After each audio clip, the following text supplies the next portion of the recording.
Code Keepers. We have a introspective and interesting conversation to have tonight. So for the last week or so, we've been talking about the Kendrick and Drake situation. And what became really apparent to us is that hurt people. Mm.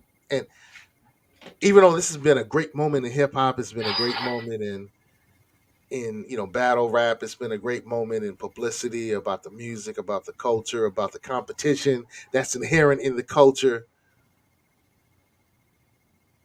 This is bigger than hip hop. As Dead Prez so famously said, it's bigger than hip hop. We're seeing trauma on display. We're seeing problems. We're seeing challenges. We're seeing one's difficulties on display. It's bigger than hip hop. It's bigger than hip hop. So tonight, back on the platform, I have my good brother, Minister Zumbi. Peace. Peace, righteous. Peace.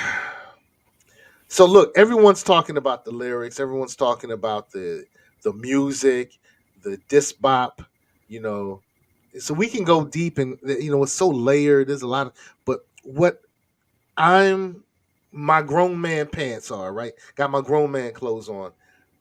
I'm looking at the situation now, and I'm seeing the dysfunction that has unfortunately been a part of our experience here, like I say, in the wilds or the wilderness of the United States. Um, Mm. in our sojourn here in America, there have been some traumatic things that have happened to our people, the developers of this hip hop culture. And unfortunately, or fortunately, definitely profitably, these traumatic experiences make for good TV, as they used to say. Make for good music. You know, Taylor Swift talks about her heartache, and she's multi-millionaire, billionaire. Beyonce talks about her heartache and her challenges and insecurities, multi-millionaire, billionaire. There is a trauma tainment impact about this. And it's bigger than hip hop. It's bigger than Drake. It's bigger than Kendrick Lamar. It's our trauma on display. And I would dare say I don't remember seeing this level of trauma porn in earlier rap battles, except maybe Tupac and Biggie. Mm. Well, you know, trauma has become a very lucrative industry, whether you want to say it's a multi-million or a multi-billion. Um, I really began noticing this whole traumatainment thing with Oprah. And to an extent, I would have to also blame Iyanla Van Zant. What I found that we've become trauma addicts. We've become trauma junkies. We can't watch anything unless there's dysfunction, unless there's pathological behavior, unless there's a level of savagery that we're displaying and we're demonstrating. That's why I can't watch shows like Snowfall and Power. And Snowfall? yeah, Hadn't heard of Snowfall. that was supposed to have been based on I think Freeway Ricky Ross. Okay, okay, okay. That series. It always shows us in the most pathological and dysfunctional uh, behaviors that has been imposed on us, and And we that we've call that embraced. right. I think the euphemism is keeping it real. But what is real? All right, you know what this kind of reminds me? Now that we look at it through this scope, Mm, this. When we talked about the Hood Times mm, stuff on Netflix, right? mm-hmm. Right. And we talked about how they took every negative stereotype and they took Mm, our trauma and we took our traumatic experience and our challenges that we faced in some of our depraved areas, mm-hmm. and they made mockery of it. They made fun of it. Living with Right. roaches. You're talking with roaches, singing with roaches. You know, Mm, you know, some of the challenges that we faced in our poverty, in our impoverished state, which happened because of, well, I don't want to go into the roots of it, but mm, it's the same thing with Hood Times that it is with the Drake and Kendrick Lamar situation. And mm. I like I said, I'm putting on my good man, my big man, my older man boots, and I'm starting to see this from a lens where I'm saying this is dysfunction on display. Mm-hmm. So we're going to the dysfunctional disco. Uh, Right. how did Boots call it? Genocide and Juice. Yes. This is genocide and juice, and I have to admit, at the very beginning, I was amped about it. I was like, "Ooh, Drake! Ooh, Kendrick! Ooh!" And it went from "ooh" to "oh," then "oh," then "oh." Mm. We're showing our trauma and we're dancing to it. We're partying to it, and Yeah. And if you remember, what was one of the original slogans in hip hop? Don't be a slave to the rhythm. okay, And I'm gonna tell you why. And I think it was our ancestor, Dr. Francis Cress Welsing, who says that we're the only group of people who can be made to dance to our own destruction. Okay. Where you can just get any kind of a beat and people become slaves to the rhythm, and then you put lyrics on it. Okay. That I'll give you an example. Okay. okay. With the emergence of whether it was Too Short, AMG, Pac, Biggie, they could be sitting up here calling women everything but a child of God. But they will get out there and shake their money makers because the beat can't be denied.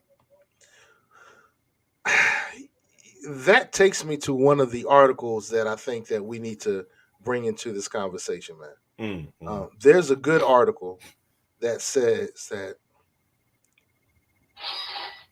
the women, it says that the women are the mm, real people who are paying the price mm, for uh, this beef. Yeah, they're saying that the women, our sisters, are the ones that are paying the biggest price on this beef. And let me stop sharing because it looks like the article's not letting me share it right now. okay. Um, I Mm, was going to try to share it, but it's interesting. They okay. were saying that this is misogynistic, patriarchal, and trauma on display, and the women are the one who are catching the strays. So the underage women, Kendrick Lamar's wife, Drake's daughter, the children, the mother of Drake's children, they're all catching these stray bullets. Mm, The women might be the real victims here, you know. And so these men are battling it out, and their families are paying for it. Their women are paying for it. The possibility that Dave Free and Kendrick Lamar's wife, and now Kendrick put out, the Big Steppers, Mr. Morale, the Big Steppers album, and in that album he talked about some of the challenges they were going through, mm, or he talked about challenges that a couple are going through. mm, Most likely he and his wife. So on display when a man is going through therapeutic strategies to try to rid himself of demons, his wife is on display. Her her relationship with her husband is now being scrutinized. You know, Mm, it's bigger than hip hop. We got to mm, understand this thing. This thing is bigger than hip hop. And in our discussion about it tonight, of course, we're going to have to come to some solutions. mm, mm, And I don't think Kendrick or Drake will provide the solution. I think we can provide the solution to this situation. mm. If there's a real problem here, I might be just making it up. It might be, I might be just, hey, it just might be good music. It might just be battle rap, but I think it's trauma on display. No, when you get into battle, okay, if you're talking about battle rap, and we can even take it back to Cool Mo D versus LL, okay, it never went beyond wax. It always stayed within the confines of lyricism and production. Okay, Cool Mo D had Teddy Riley. LL had Cut Creator, had Marley Marl do some production for him. So it always stayed on wax. All right. We also had a code, of course. We always said that family was off limits, wives and children were off limits. It was always kept between the two combatants. Now it just seems like anything and everything goes. There's no real code of the MC. You see? Well, and like I said earlier, I think that this trauma on display really went back in this format, Mm, really kind of went back to Biggie and Tupac. okay. You know, you Now, claim to be a player and your wife. You know, and that. see, I've always said that I thought when I looked at that, I heard Hit 'em Up. Biggie never really fed into it, but I thought Tupac should have known better. Look, if you had a beef with Big, that was with Big. You don't drag anybody's wife into that.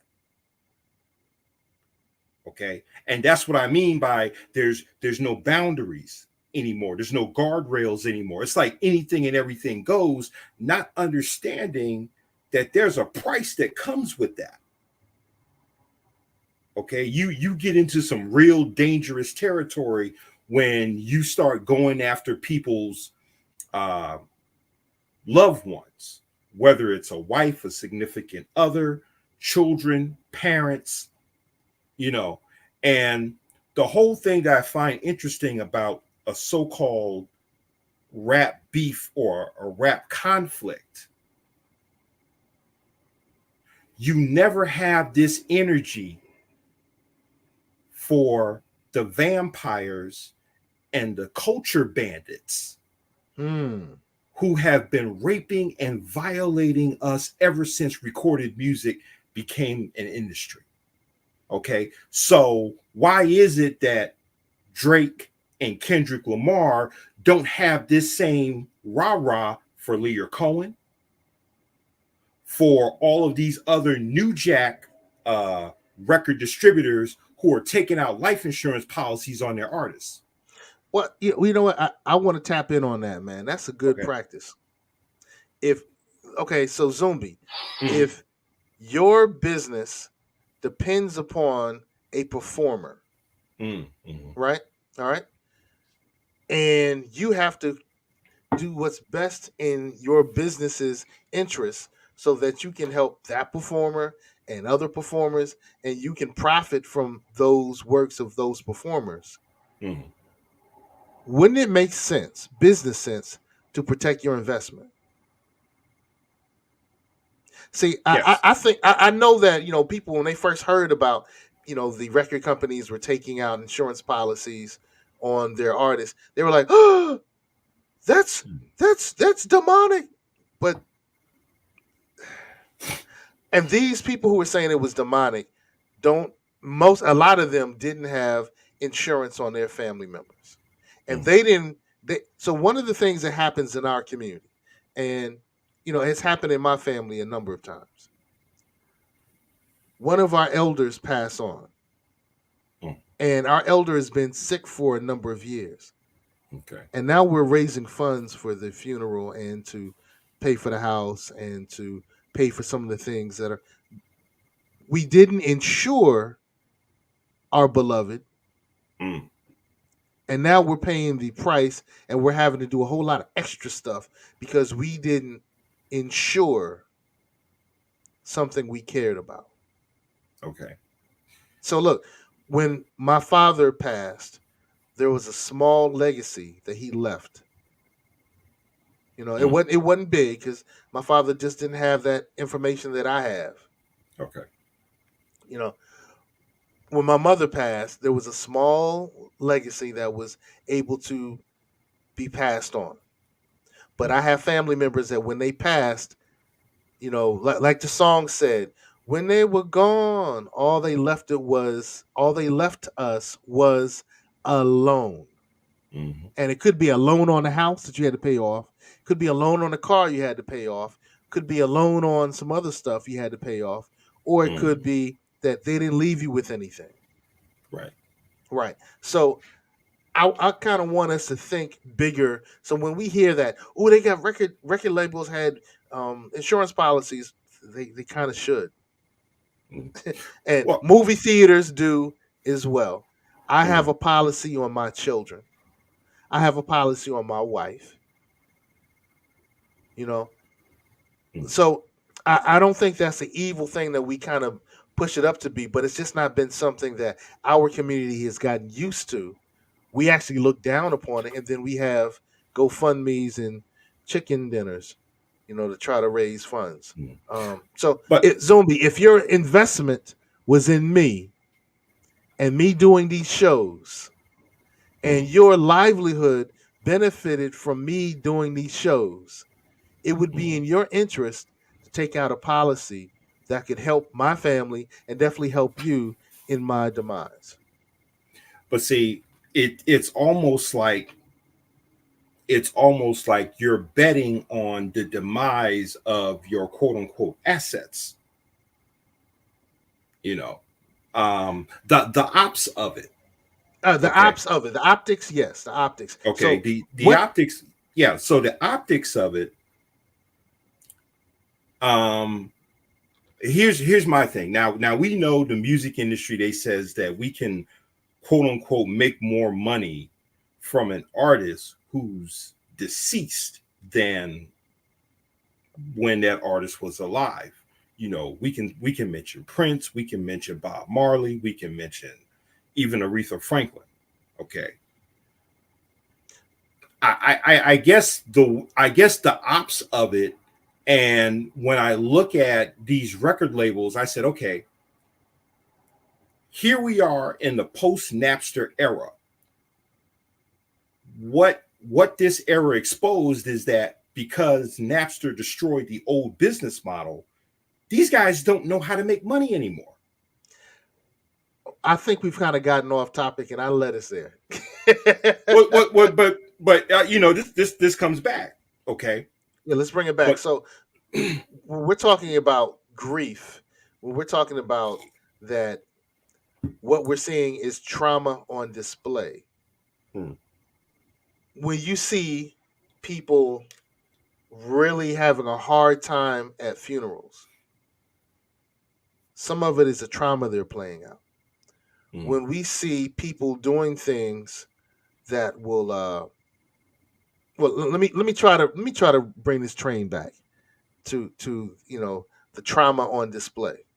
okay. I mentioned earlier, and I'm not absolving of anything that you said. I actually agree with you. The optics are bad. Hmm, um,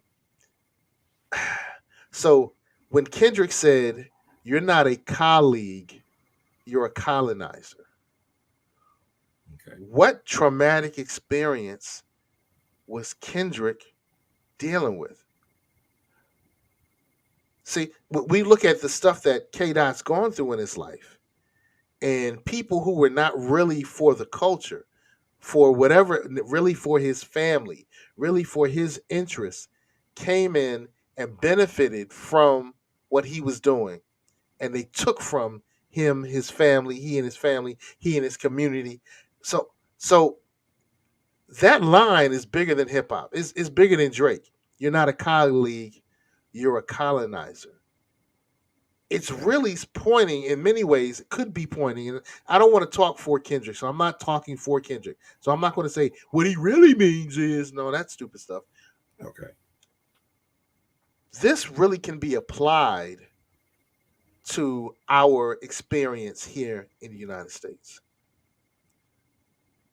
So, like you said earlier, with some of our blues artists, with some of our R&B artists, some of our soul artists, people have come in our lane and extracted from our creative expression and left us colonized. Yeah. And so I think that's so layered and so deep that he would say that. So I don't think this was really, let me put it back. I think in addition to this being pointing at Drake, we're Mhm. also seeing that there's times in Kendrick's life when people have appeared to be colleagues who have robbed him. Okay. And that pain came out in that lyric. Well, we can even take it back to the days of Public Enemy, where Chuck D always asked the question, who stole the soul? Okay, so this isn't a new phenomenon. It, I forgot. I think it was Pimp C who said things ain't changed; they just moved to the internet. Okay, so True. it's almost like we're doing Groundhog Day all over again, because for whatever reason we failed to learn the lessons of previous generations. Okay, we take it back to blues. You were talking about, are we beginning to use art as a form of therapy? Okay, if Yes, we, and I think you we know are. I think we are.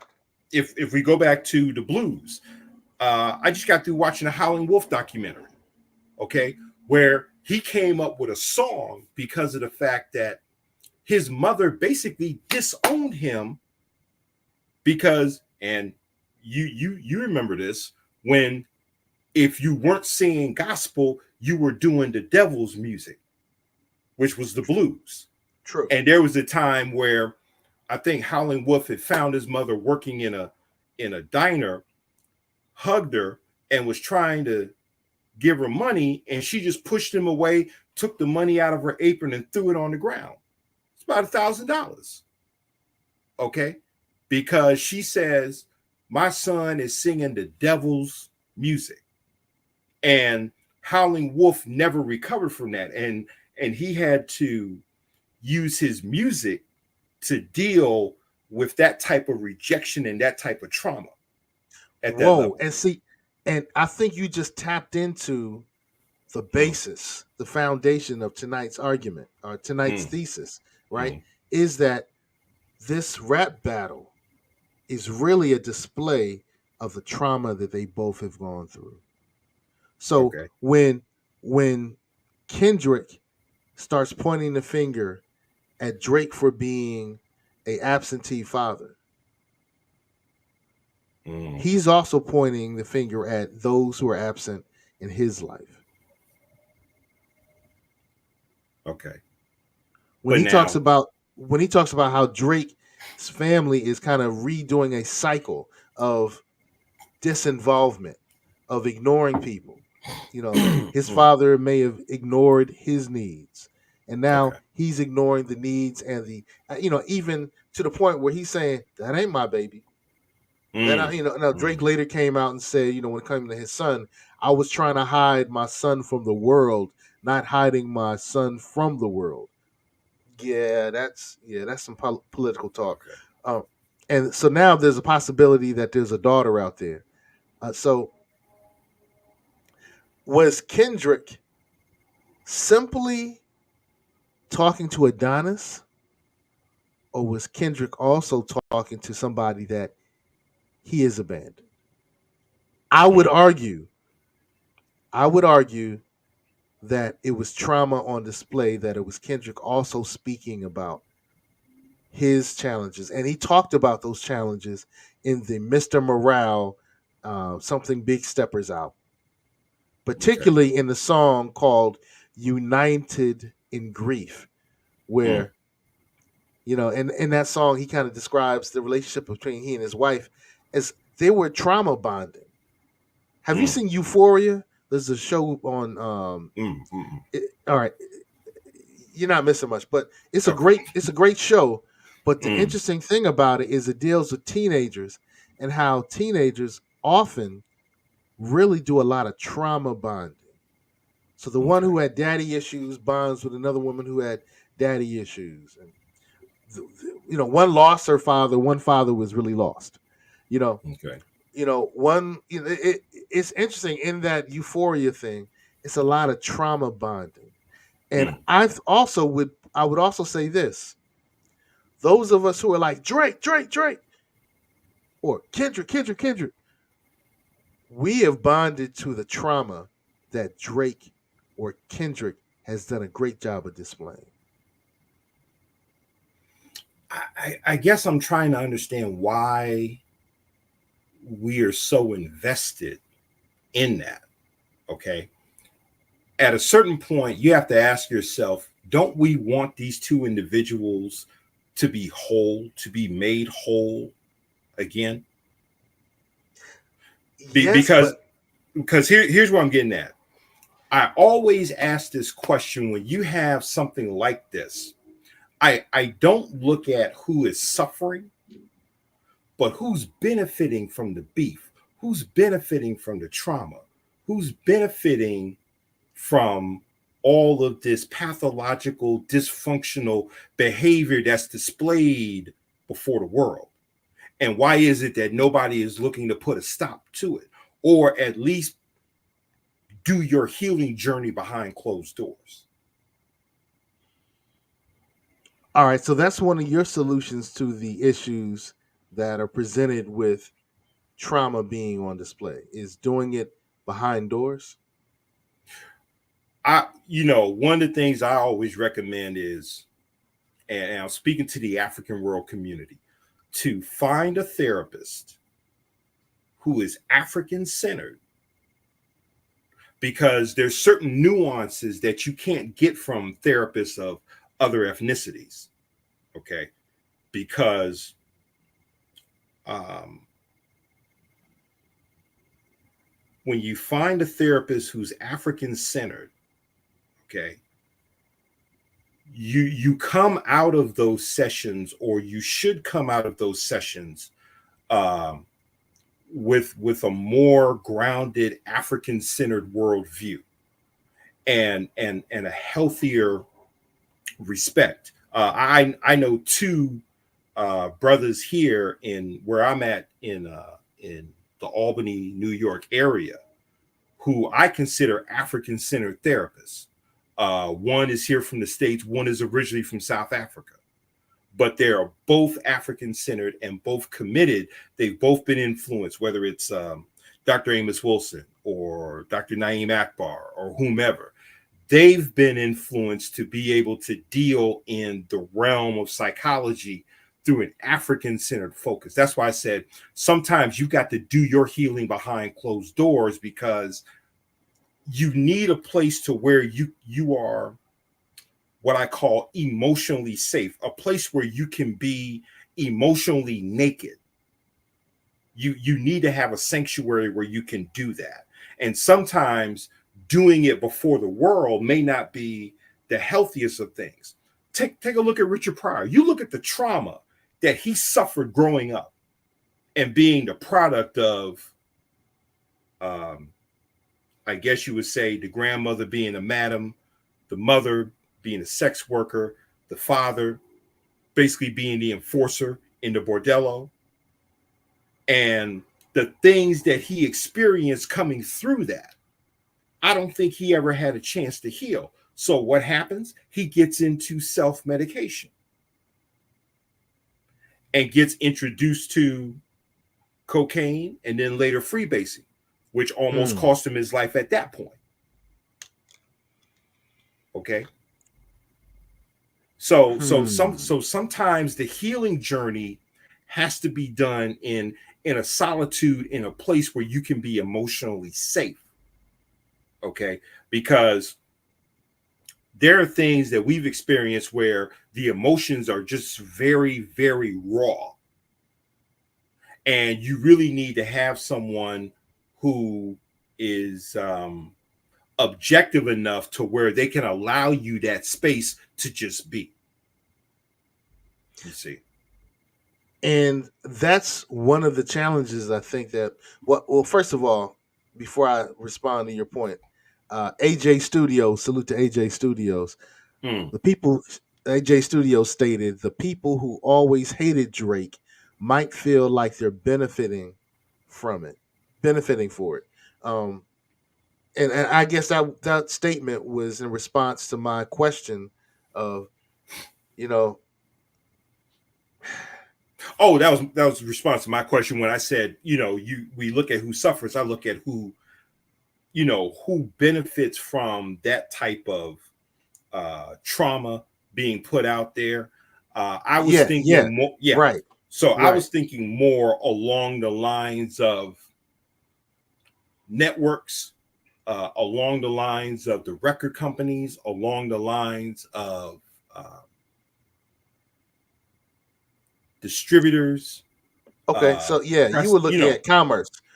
Who is commercially responding, benefiting from this. I see your point. right. So Okay, that was it. But I don't know who specifically would be hating on Drake. You know, um, there's a lot of Drake haters, from what I understand. I didn't realize it because I play a lot of his music when I'm DJing. Hey, can we take a sidestep for a moment? mm, All right, okay. yo, Code Keepers, rock with us for a second. I wanted to rock with Angel Hall. Angel Hall says, off topic, Pam Grier or Bernadette, the daughter on Good Times? Who is more beautiful?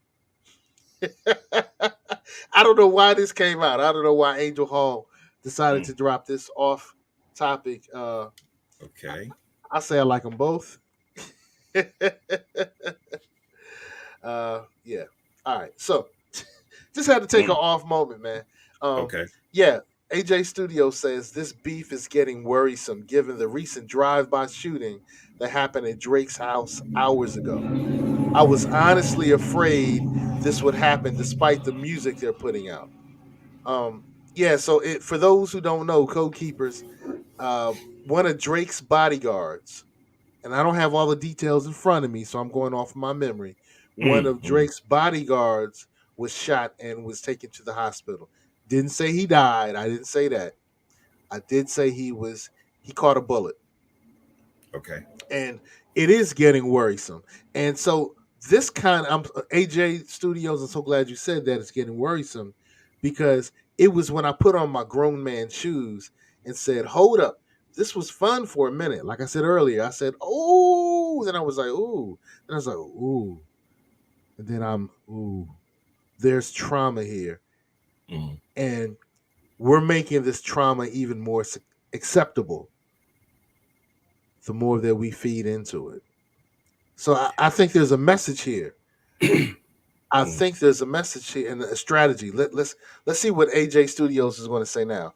It was a response to your question, also to a lot of the YouTube historians. While fans love Drake, a lot of rappers hate him. So that's well, the interesting part. to me, and I think there are things that Drake did that did not make him endearing to what you would call hip hop purists. I Oh, still, you mean I like he was winning? no, no, no, no, no, Drake was winning, y'all. Drake was winning. no, no, no. When you go on Funk Master Flex's show with a BlackBerry and claim you're freestyling, no. Well, see, for me and you, I remember when that happened. When I saw, my son was like, "Yo, Drake is the truth." I was like, "Really?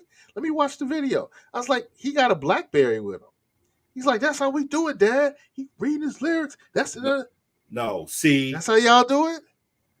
That's what y'all no, doing. and But you know what? I had to realize. Well, no, I accepted. Not that I had to realize. I accepted that the cultural mores and standards of my entree into hip hop weren't the same as my son's. see, I think we have to be very careful because who says Drake is hip hop? We didn't say that.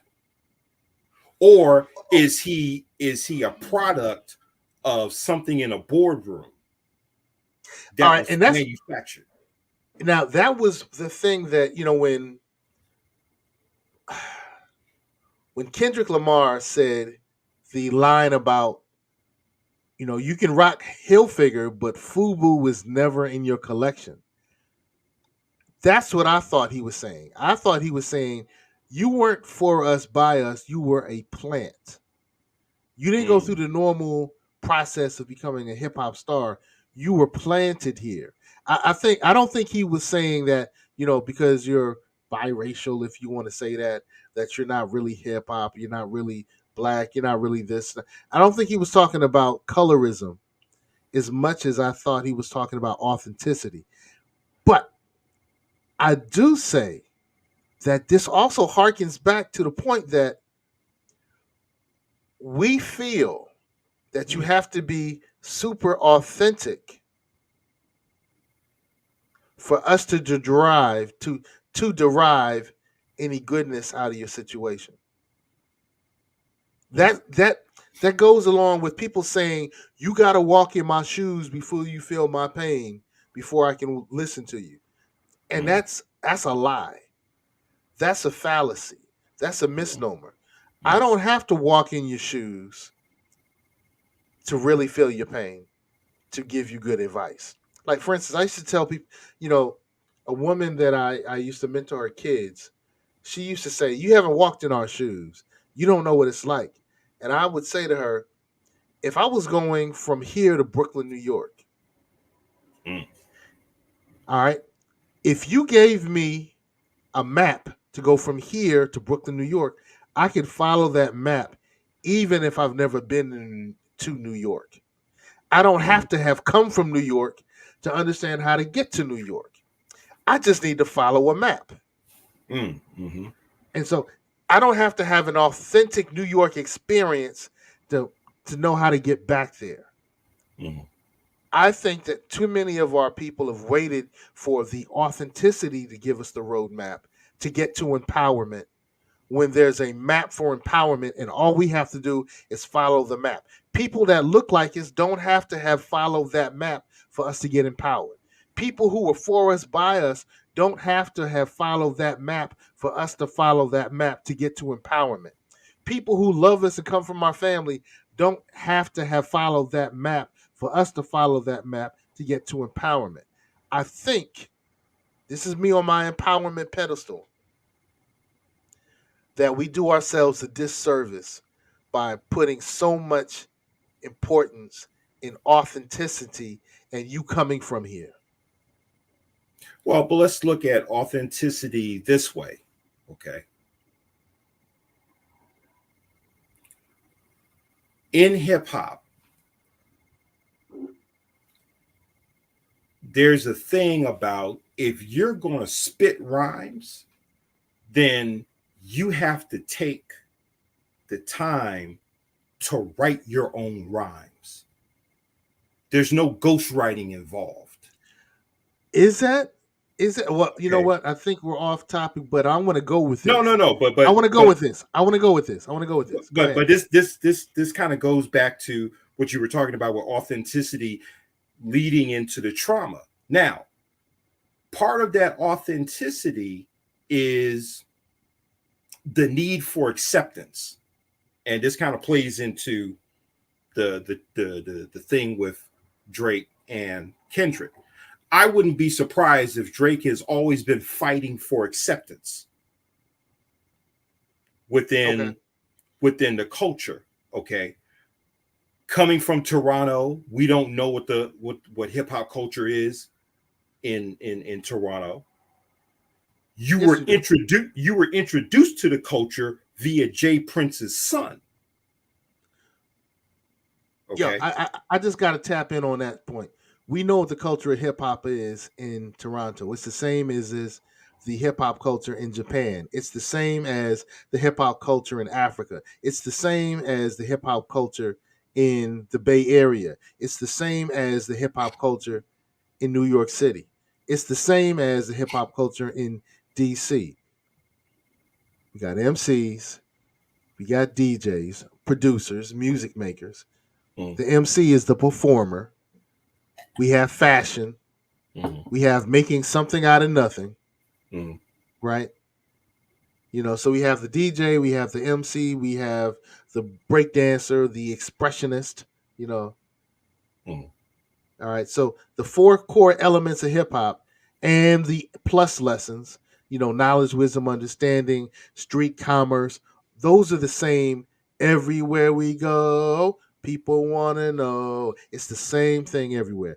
But I'm not taking away from your point. I couldn't let that, as the former chapter leader of the Zulu Nation in the Hampton Roads area, I couldn't let that one pass. mm. So I would dare say that folks like Drake are fighting for acceptance, but there's things that you've done along the way where people have questioned your credibility, your authenticity, um, and look at you more as a pop star as opposed to an MC. True. I Okay, would agree with that. I would agree with that. so that's why I say, how authentic is Drake? Is he a corporate creation, or is he what Antonio Gramsci calls an organic intellectual? Okay. I You know don't what? really, yeah, I don't really see Drake as an organic griot. Okay. Like, for example, if you look at 50 Cent's video in the club, okay, where you see them with this cat, Street Cat, they've got him in a laboratory, they got him on a treadmill, they got him pumping iron, and you see Dre and Eminem in these, white uh, lab coats creating a so-called MC, but it's in an artificial environment. Then you put him out on the street, and the people can't tell whether it's synthetic, or organic. Intriguing. And Okay. I guess when you have your feet in different ponds, if you will, Mhm. you know, I guess that challenge of being authentic, that's traumatic in itself. Because maybe I'm not Canadian enough. Maybe I'm not Jewish enough. Maybe I'm not white enough. Maybe I'm not black enough. Maybe Mhm. I'm not street enough. Mhm. Maybe I'm not pop enough. So maybe he's dealing with that. Um, AJ Studio says, "Black is not what I am trying to be, it is what I am." It's still my favorite Carlton quote because this doesn't reflect only the experience of biracial, but of any black person who's been singled out for not being or seeming black enough to other black people just because they are different.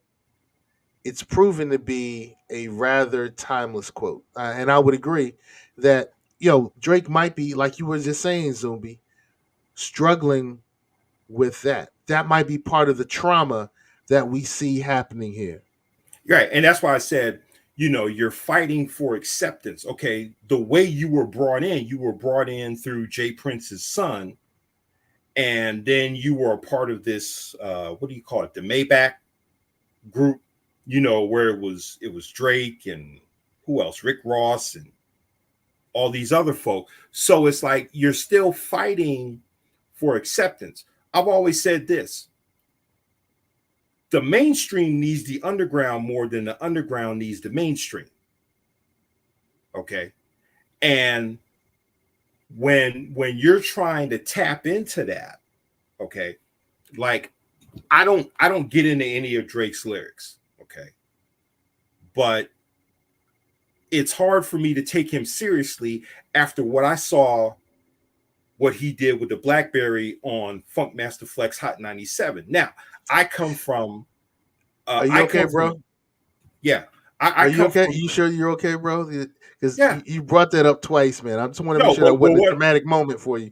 Do you no, want no, us no, to pray for you, bro? but what I'm saying is that from my perspective, I took that as an insult Right. to real MCs who would pour their heart into writing organic lyrics. They didn't have a ghostwriter. They didn't use technology. All they had was a composition book where they just wrote and wrote and wrote. Can you imagine Rakim using a BlackBerry? I can, but I can't imagine Rakim holding it up and reading his Nah, free. nah, not But but even. but I do know that Rakim would hold up his notepad, and read his rhymes when he was in the studio to get ready for it. It just, I think we had a different aesthetic, bro.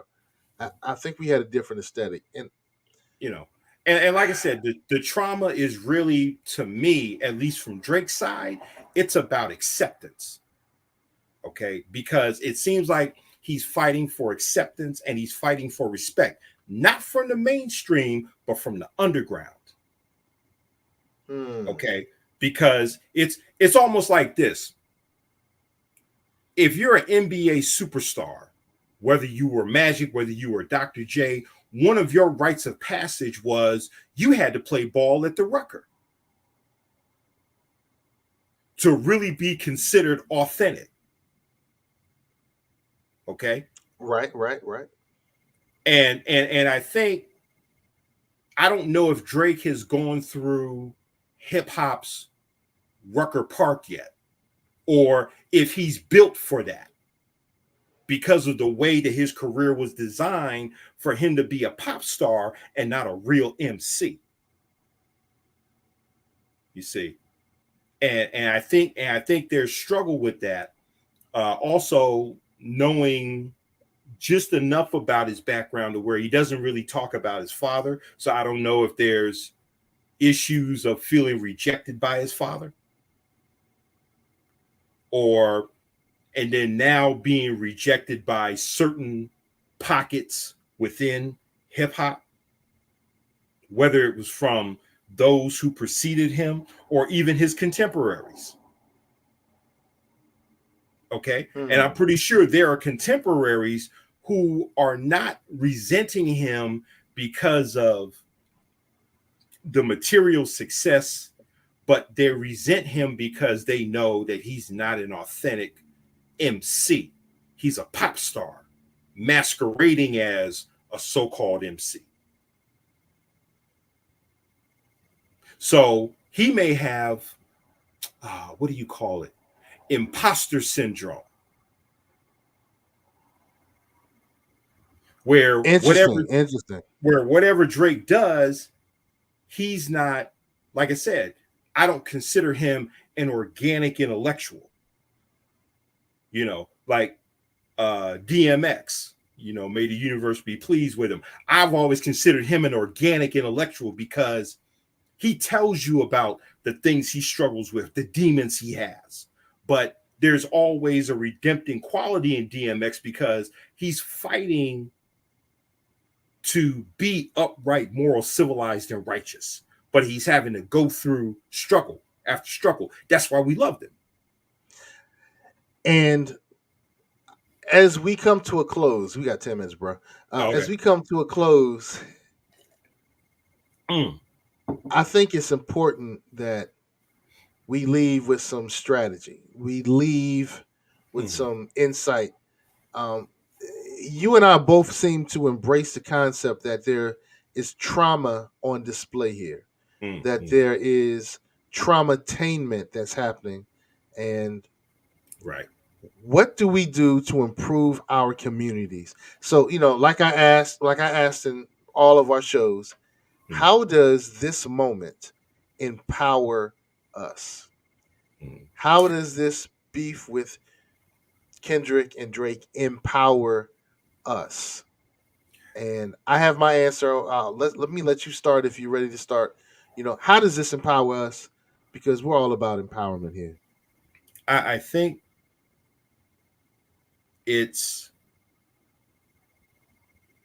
how do you it everything begins with a decision, okay, or really an acknowledgement. Okay, we've acknowledged that all of us have been traumatized on some level. Okay, so once you acknowledge that, now the question is, where do I go with it? What do I do with it? Okay, um how do I deal with it constructively, I think, is the real question. Is, where can I begin the healing process from this trauma and not continue to perpetuate it into, future generations? You know, is there a place to where I can lay this burden down and do it in a place of emotional safety? Can I have an inner circle of people who I know will accept me as is, knowing that I am a work in progress, as we all are? Okay. I remember when Chuck D says in Welcome to the Terror Dome, he says, "When I get mad, I put it down on the pad. Give you something that you never had." So Chuck was using the written word to express whatever he was feeling at the time, but he was doing it in a productive, in a constructive manner, and then just putting it on wax and then having the people resonate with that. Okay. So So, it's about finding productive, constructive means of, like you said, getting that trauma out. So it can be dealt with in a productive and a constructive manner. all right, Code Keepers, we got our answer from Minister Zumbi Shawala, the author of the great diatribe "Goat: The Gospel of Afronomics Theology." Look, we've talked about this book for the last 2 years. I've enjoyed it for the last 2 years. So if you haven't picked up your copy of "Goat: The Gospel of Afronomics Theology," pick up your copy. Mm, It's a must read. It's a must read. Um, Here's my thought, and it was the same thought I had when this happened. mm, All right, mm, it's the same thought I had when these happened.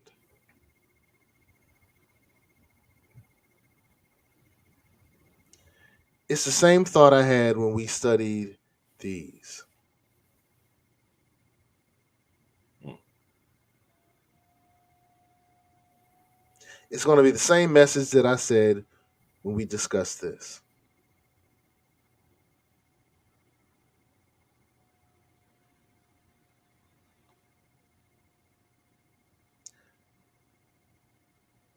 We need to find more creative ways to empower ourselves so that our tomorrow is more firmly within our hands than today is. If we don't like the trauma attainment, the trauma on display that I see with the situation with our beloved Drake and our beloved Kendrick Lamar. I did say beloved to both of them. We love them both. We hope prosperity upon them both. We hope their family experiences prosperity. We not only hope that, we pray for it and we're going to work towards that. Um, by pushing some positive energy that way. The first thing we need to recognize that there's a problem. And when there are beefs like this, there are some internal problems that Kendrick is having. There are some internal problems that Drake is having. And they both need to recognize that there's a problem. Number two is once they recognize there's a problem, is to come up with clarity. Mm. Getting a really deep understanding of what they're dealing with and how it impacts those around them. And then using their creative genius to find ways to solve those problems, right? So I think that Kendrick did a great job in doing so with his Mr. Morale and the Big Steppers project, because he put out there on Front Street all the things he had been doing wrong and how he planned to become a better person. And Drake with God's Plan kind of did the same thing. I would I don't think it's going to happen with them. I don't think that Drake and Kendrick are really going to step up. But I know Code Keepers, we can step up. We can step up. Yeah, yeah, money machine. We can step up and do things that are going to make our Mm. tomorrow better than our today. And so I would say, Code Keepers, do those things. We can't expect Drake and Kendrick to do it. They're too far. I don't want to say they're too far gone, because I still believe in both of them, that they have families and they can make changes. I believe in all of that. But I believe more in the power of us, Code Keepers. So pick up, Zumbi Shawala's book, and allow that to change your reality, so that you do some things different. Check out my newest documentary. It's called Generational Flip. I have episodes 1, 2, and 3. Minister Zumbi Shawala is in episode 2. You can find that on generationalflip.com. That's generationalflip.com. It'll be coming some other places soon, but for right now, you can check that out on generationalflip.com. But Code Keepers, we pray. We send positive energy. We send our ashe to you, that you will identify the problems in your life, find deeper clarity, and use your creativity to fix those things. I can't wait to see Drake and Kendrick Lamar do what Jay-Z and Nas did, when they were like, you know what? This is stupid. This is dumb. We need to rise above it. Kumo D and LL did the same thing. This is stupid. This is dumb. We need to rise above it. Code Keepers, if there's somebody that you got beef with right now in your life, if this beef is not making your life better, it's stupid, it's dumb, you can rise above it. Is it going to be hard? Yep. Is it going to take years? It might. But the same way that we're focusing on B1, black first, the same way we're focusing on becoming stronger in our community, you know, our leaders, our teachers have told us our plight will change when we change ourselves. Our plight will change when we change ourselves. Salute to the Prophet Noble Drew Ali. May his memory and his words continue to be a guiding light for our people. Our plight will change when we change ourselves. Our trauma will change when we change ourselves. And this type of stuff and this type of stuff will disappear when we change ourselves. All right, with that, y'all, I love y'all, man. Yo, Zumbi, I love you, good brother. I love your book too, man. I love your book, good brother. Any last words before we tie off? Hey, Code Keepers, I wanted to say salute to Angel Hall and to AJ Studios. We thank you for tapping in, and for all the Code Keepers and all those who watch. Hey, I love y'all. Last words, Zumbi? Well, and I said this in the previous show, the passage in the Quran where it says, Allah will not change the condition of a people until the people change it themselves. And so if we, I was talking with someone that we have a nasty habit of wanting change without changing. Okay. Whoa, that's another show, bro. That's Okay. another show. We want change without changing. Yeah. That's all right. So we can expect that next week, I'm sure, right?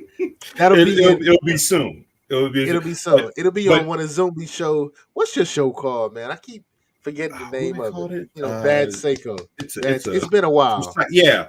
But the whole thing is that if you want change, The universe only understands quid pro quo. Okay. It doesn't understand something for nothing. So if you want the oak tree to emerge, then the acorn must give away to allow that to happen. So if we want transformation in our lives, then there's certain things that we've got to let go. Okay. So that's when we say Allah will not change the condition of a people until the people change it themselves. Ashe. And with that, we out of here. Yo,